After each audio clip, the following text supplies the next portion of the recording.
Hello, police! My animals have been stolen. Please help. I don't understand it, officer. I left them right in that shed, and now they're all gone. We understand, sir. We'll do everything we can to find your pumpkins. The tracks lead right past the barn. They must have gone this way. All right, let him track the scent.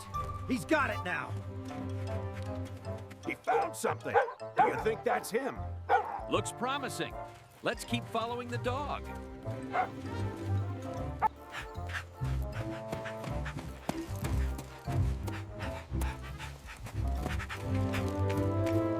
They are there.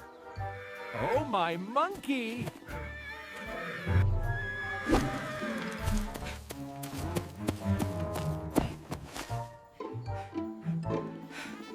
Okay, you can stop running now. We just want to talk. That's right. You're safe now. Just come with us calmly. There you go, little guys. You're safe now.